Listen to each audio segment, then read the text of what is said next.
आज हम आपको आपकी पहली poem the character of A happy life का अध्ययन करेंगे। आप लोग अपनी किताबें खोल लीजिए। इतना और ध्यान दीजिए कि सप्ताह में 3 दिन सोमवार मंगल बुध प्रोज, बृहस्पति शुक्र शनि पोएट्री हम पढ़ाएंगे।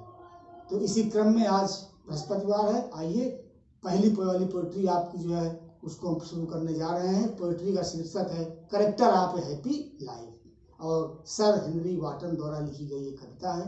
आप जान लीजिए कि सर हेनरी वाटन अंग्रेजी साहित्य के एक बहुत बड़े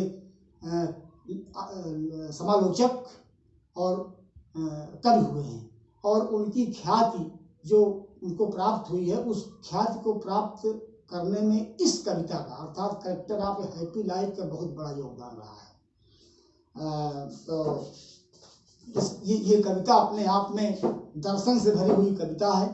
इसमें अगर आप ये कह दें कि श्रीमद् भगवद गीता के दूसरे अध्याय पर आधारित ये कविता अपने आप में मानव जीवन को दिशा देने में बहुत सहायक सिद्ध हो सकती है।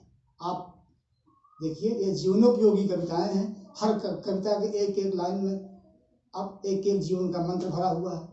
तो character of A happy life title कहता है कि करेक्टर क्या होते हैं, लक्षण क्या होते हैं, विशेषता क्या होती है एक हैप्पी लाइफ की, एक सुखी जीवन की। एक सुखी जीवन की क्या विशेषता होती है। लोग कह दिया करते हैं सामान्य रूप से कि इस व्यक्ति का जीवन बहुत सुखी है, आपका जीवन बड़ा सुखी है, आपका जीवन बड़ा सुखी है। लेकिन वास्तव में अगर सुखी होने की शाब्दिक अगर व्याख्या किया जाए, उसको परिभाषित किया जाए, तो मैं तो समझ रहा हूँ कि इस कविता के परिप्रेक्ष्य में अगर इसमें कसौटी पर कसा जाए तो शायद कि दुनिया में कोई एक ही व्यक्ति ऐसा मिल सकता है जिसका जीवन सुखी होगा, वरना सुखी जीवन तो किसी का होता ही नहीं। जो खुश है वो सुखी है, जो सुखी है वो खुश है। अब कौन खुश है और कौन सुखी है, देखिए अब इसके लिए कवि जो है शुरू करने हम जा रहे हैं। कवि कहते क्या है,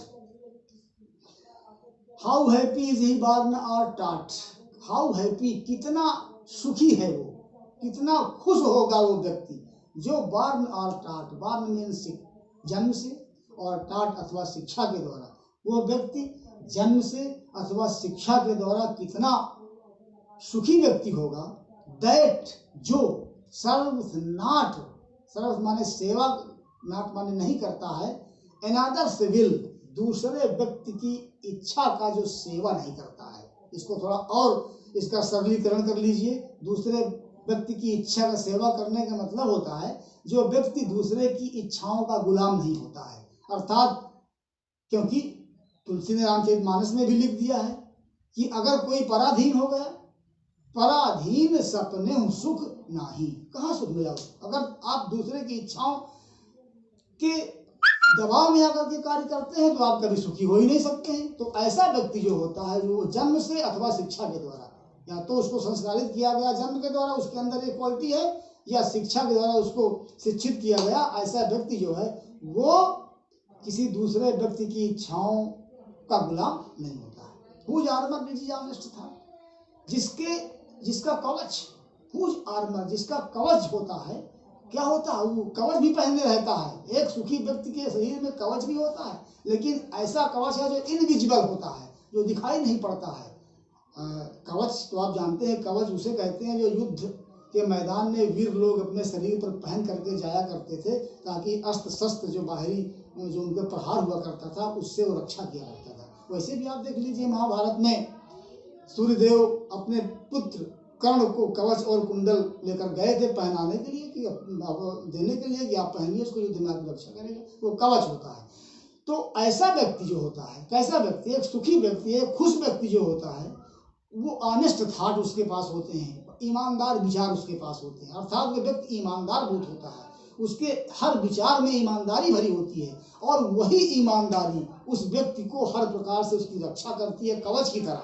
इस प्रकार कवच रक्षा करता है, उसी प्रकार से उसकी ईमानदारी उस व्यक्ति की रक्षा करती है। तो ये उसके कवच होते हैं। पहली विशेषता मिल गई। ये दूसरी विशेषता, पहली विशेषता यह है कि वो व्यक्ति किसी दूसरे की इच्छाओं की सेवा नहीं करता है, अर्थात दूसरे व्यक्ति की इच्छाओं का गुलाम नहीं होता है। दूसरी विशेषता ऐसे व्यक्ति की मिल गई कि वो व्यक्ति ईमानदार होता है, अर्थात वो बेईमानी उसके अंदर कहीं रहती ही नहीं है, और वही ईमानदारी उस व्यक्ति के जीवन में कवच बनती है। And simple truth is utmost skill. देखिए फिर एक नई बात आ गई, सिंपल ट्रूथ, साधारण सत्य जो होता है, हिज अटमोस्ट स्किल, उसका अटमोस्ट स्किल होता है। अटमोस्ट माने सर्वोत्तम, स्किल मीन्स कौशल या गुण।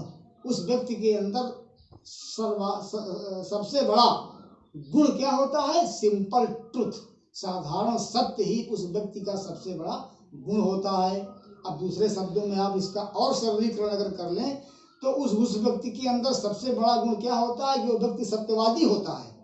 वो व्यक्ति हमेशा सत्य बोलता है, सत्य में विश्वास करता है। जो आदमी सत्य बोलेगा, जो आदमी ईमानदार होगा और जो आदमी दूसरे की इच्छाओं के वशीभूत नहीं होगा, वो व्यक्ति सुखी होगा। अब ये तीन चीज़ों को प्राप्त करना और तीन चीज़ों को अपने जीवन में उतार पाना कोई बहुत बड़ी चीज़ है, ये बहुत बड़ा कार्य है। केवल सत्यवादी होना ही, आप कल्पना कर लीजिए कि जीवन में एक झूठ न बोला जाए, सत्यवादी बन जाया जाए, कितना कठिन कार्य ये है। और ईमानदार रहना, अपनी नीयत को दुरुस्त रखना, ये भी बहुत कठिन कार्य है। तो ऐसा व्यक्ति जो होता है वो इन सब चीज़ों से पूरित होता है, और ऐसे ही व्यक्ति को एक हैप्पी मैन कहते हैं, हैप्पी लाइफ कहते हैं ऐसे जीवन को, और यही ऐसे जीवन की विशेषता होती है। आज एक ही स्टेंजा में पढ़ाऊंगा आपको, और नाउ अब मैं इसको एक्सप्लेन करना चाहता हूँ।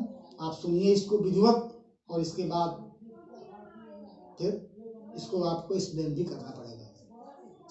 Sir Henry Wotton, this particular poem has been composed by Sir Henry Wotton. You know that Sir Henry Wotton was a great scholar and critic of 17th century. He wrote many poems, but his fame rests on this particular poem. This is a didactic poem, and this particular poem is full of the qualities which make a man's life sublime. In other words, we can say that the theme of this particular poem is based on the philosophy of Srimad Bhagavad Gita, chapter 2. Srimad Bhagavad Gita is a holy book of Hindus, not only Hindus, for mankind. Gita gives us an education. We do every work but do not attach to it. Now, so the poet describes the qualities of a happy man. A happy man is always free man. He, either by birth or by education, is not the servant of the will of another person. He is the master of his wills, of his desires, and he is an honest person. He always believes in honesty. As you know that honesty is the best policy. He believes in this particular principle. His honesty is his armor. As you know that armor, if we have armor in our body, it defends us from outside counter stroke. But this man believes in truth also. He always speaks the truth. He never tells a lie. And speaking the truth is his highest quality of life. So, Having all these qualities, for example, just like always speaking the truth and believing in honesty and serving not the will of another person, all these qualities which lead to the path of happiness, and the life becomes happy. This particular man is called a happy man. And the third line of this stanza, in the third line, whose armor is honest thought, metaphor has been used in this line, and the rhyming scheme of this poem is very attractive and good. You have to explain this particular stanza, and to write the explain of this poem, you have to send it in my WhatsApp number, and I will check your homework. Thank you.